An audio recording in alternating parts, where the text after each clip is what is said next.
Bonjour, c'est Clémentine Portier-Kaltenbach. Bienvenue au cœur de l'histoire.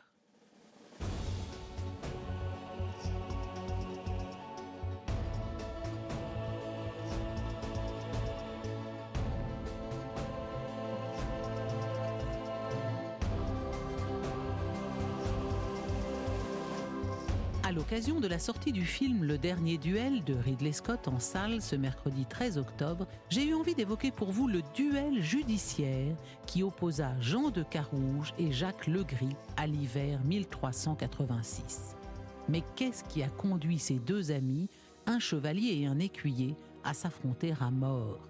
Dans quelles circonstances le combat a-t-il été organisé et comment s'est-il déroulé ? Et puis d'abord, qu'est-ce qu'un duel judiciaire au Moyen-Âge ? C'est ce que nous allons découvrir dans ce nouvel épisode en 2 parties.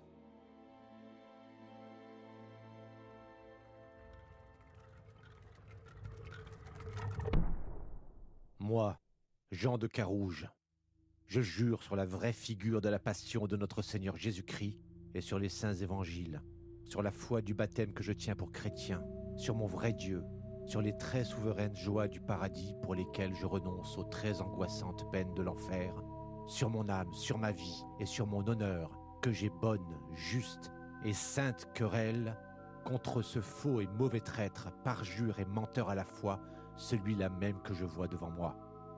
Et de ce que j'appelle Dieu à mon vrai juge, Notre-Dame et Monseigneur Saint-Georges le bon chevalier, je fais le serment de n'appeler sur moi ni sur mon cheval aucune parole, pierre, herbe, charme, chariot, ni conjuration à invocations ennemies, nulle autre chose qui puisse me venir en aide ou lui nuire.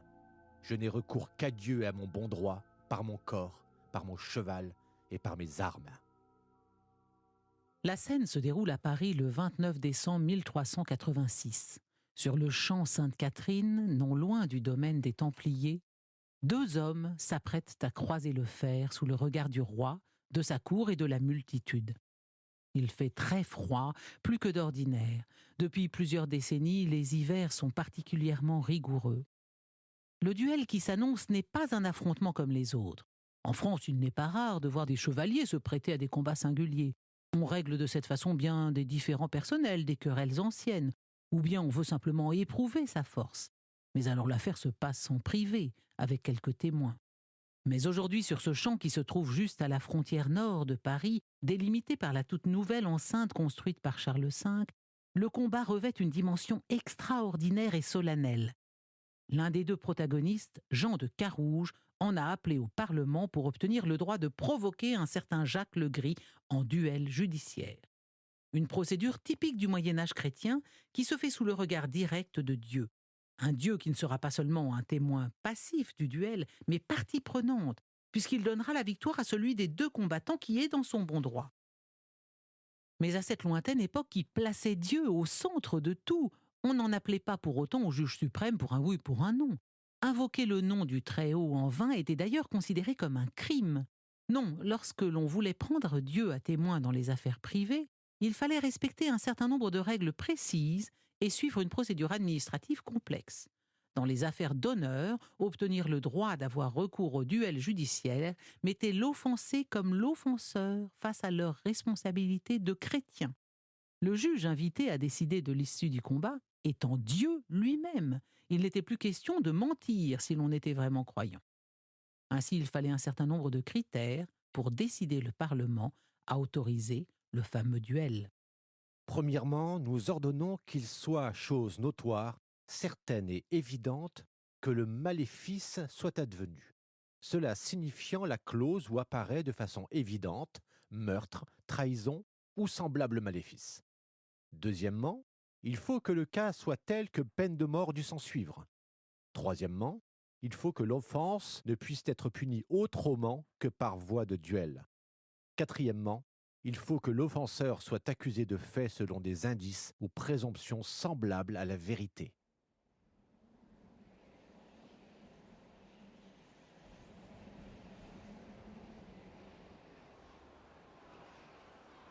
En cette matinée d'hiver, toute la cour est rassemblée autour du champ où va se dérouler le duel. C'est un espace rectangulaire de 40 pas de large et 80 de long. Le roi Charles VI, qui n'a pas encore 18 ans, s'apprêtait à traverser la Manche avec ses troupes quand il a appris que devait se tenir ce combat. Il a aussitôt ajourné son départ pour l'Angleterre. Il ne veut en aucun cas manquer le spectacle. Le jeune monarque, c'est un fait notoire, a un goût prononcé pour les rixes de toute nature. Il aime la guerre, il aime se battre. Autour de lui, on se souvient de cette bataille de Comines, au terme de laquelle ce roitelet de 12 ans avait regardé, impavide, les cadavres amoncelés de part et d'autre de la lice. On a dressé un échafaud en face du champ Sainte-Catherine, depuis lequel il va assister, accompagné des ducs de Bourgogne, de Berry et de Bourbon, ses oncles, au duel sans merci qui va opposer Jean de Carouge et Jacques le Gris. Les oncles de Charles VI ont félicité le roi pour sa décision de remettre à plus tard ses affaires en Angleterre.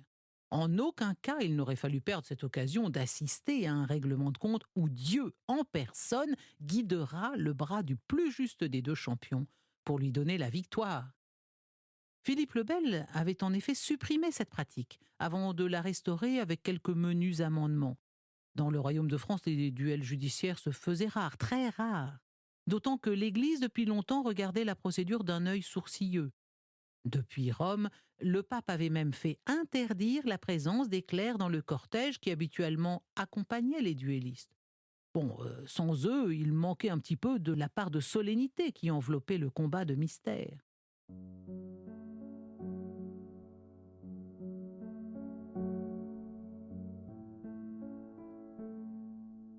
Mais qui donc sont les deux hommes qui s'apprêtent à combattre ? Le motif de leur querelle a fait couler assez d'encre pour qu'on puisse se faire une idée de leurs personnalités respectives. Jean de Carouge, l'offensé, celui qui a demandé au Parlement de Paris d'autoriser le duel, est un chevalier connu pour sa vaillance. Jeune, il a combattu aux côtés de Duguesclin. Par son sang, il est apparenté à Philippe le Bel. Veuf de son épouse Jeanne de Tilly, il s'est remarié à l'âge de 30 ans à une femme connue pour sa grande beauté, Marguerite de Thibouville. Bon sang ne saurait mentir, Jean de Carouge, aussitôt remarié, repart servir le roi de France dans l'incessante guerre qui l'oppose aux Anglais. En 1385, 1 an et demi avant les faits dont nous parlons, il revient d'une expédition en Écosse. De retour à son château, il retrouve son épouse anéantie. Elle va lui apprendre en larmes qu'elle a été violée par Jacques le Gris, un ami de longue date de Jean de Carouge. Ce dernier est sous le choc. Jacques le Gris, qui est presque un frère pour lui. Jacques le Gris à qui il a demandé de veiller sur sa femme en son absence. Selon Marguerite, il s'est présenté au château, a dîné avec elle et sa suite en tout bien tout honneur. Puis il a désiré la raccompagner dans ses appartements situés à l'étage supérieur du donjon. Une fois dans la pièce, il a refermé la porte, l'a verrouillée, puis il a consommé son crime dans la plus parfaite tranquillité. À cet endroit du château, personne ne pouvait entendre les cris et les sanglots de la malheureuse. « Jacques, vous n'avez pas bien fait de m'avoir vergondé. Mais le blâme n'en demeurera pas sur moi plus que sur vous si Dieu accorde que Monseigneur mon mari revienne. »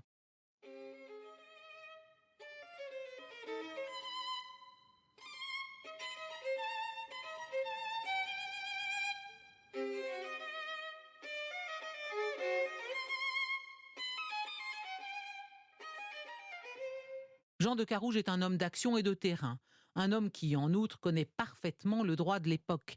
Il croit son épouse sur parole. Mais en l'absence de témoins directs, il sait que rien ne pourra se régler au niveau judiciaire que par un jugement qui en appelle à Dieu lui-même. Il connaît les critères d'élection au duel judiciaire. Parmi eux, il y a la nécessité de rendre notoire l'offense subie. Aussitôt, il fait réunir tout le personnel du château. Ces gens-là étaient présents le soir du crime. S'ils n'ont rien vu, ils doivent au moins pouvoir confirmer la présence au dîner de Jacques le Gris et d'éventuels changements observés dans l'attitude de la pauvre Marguerite. Devant eux, Jean de Carouge demande à son épouse de répéter tout ce qu'elle lui a dit. En cet instant, il sait qu'il va pouvoir demander une procédure d'exception, provoquer Jacques le Gris en duel et demander à Dieu lui-même d'armer son bras pour venger l'offense. Dame, que la chose soit ainsi que vous me la contez, je vous le pardonne. Mais l'écuyer mourra par ce fait, par le conseil que j'en aurai de mes amis et des vôtres. Jacques le Gris est stupéfait quand il apprend le crime dont on l'accuse. Comme Jean de Carouge, il fait partie de la maison du comte d'Alençon.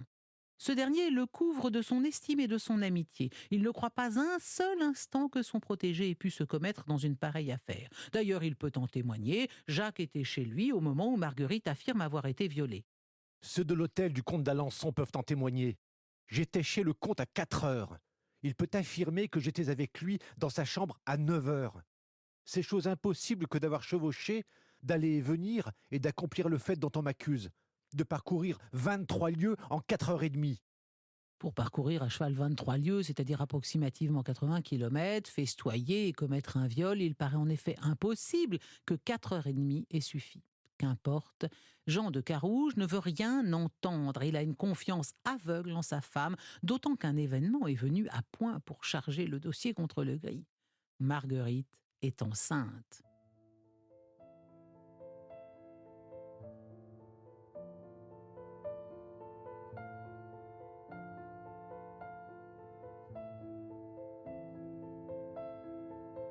Durant 18 mois, Jean de Carouge et Jacques Legris vont se rendre au Parlement pour répondre aux convocations des magistrats chargés de l'affaire. Jean de Carouge a juré qu'il ne lâcherait rien. Son attitude lui a attiré selon lui la haine du comte d'Alençon, par qui il aurait craint d'être mis à mort si l'histoire n'avait pas été rendue publique par le Parlement. Et ce dernier va rendre sa sentence. Il arrête que seul un duel sous le jugement de Dieu pourra donner raison à l'un ou l'autre des protagonistes. Selon la formule consacrée, champ de bataille à outrance se fera donc à Paris entre Jean de Carouge et Jacques Legris. Le Parlement aura fait une petite entorse au règlement en ajoutant le crime de viol à une procédure qui, à l'origine, ne concernait que le meurtre ou le parjure. Reste un détail d'importance. Seuls des chevaliers peuvent s'opposer dans un tel combat. Or, Jacques Legris est simple écuyer.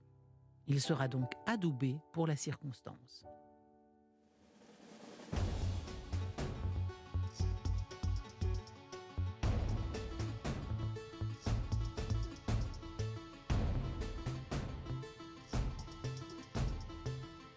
Si cette plongée dans l'histoire vous a plu, parlez-en autour de vous et faites-moi part de vos commentaires sur le groupe Facebook Au cœur de l'histoire. Je vous lirai, je vous répondrai. Ce podcast est une création Europe 1 Studio. Je suis Clémentine Portier-Kaltenbach et l'épisode que vous venez d'entendre a été écrit par Jean-Louis Bachelet. La réalisation est signée Oscar Vater. Pour ne rater aucun épisode, abonnez-vous sur Apple Podcasts, Spotify, Deezer ou la plateforme sur laquelle vous écoutez habituellement vos podcasts. Et si vous souhaitez aller plus loin, la bibliographie de cet épisode vous attend sur le site d'Europe 1. Je vous retrouve demain pour la seconde partie de mon récit Au cœur de l'histoire, consacré au duel judiciaire entre Jean de Carouge et Jacques Legris.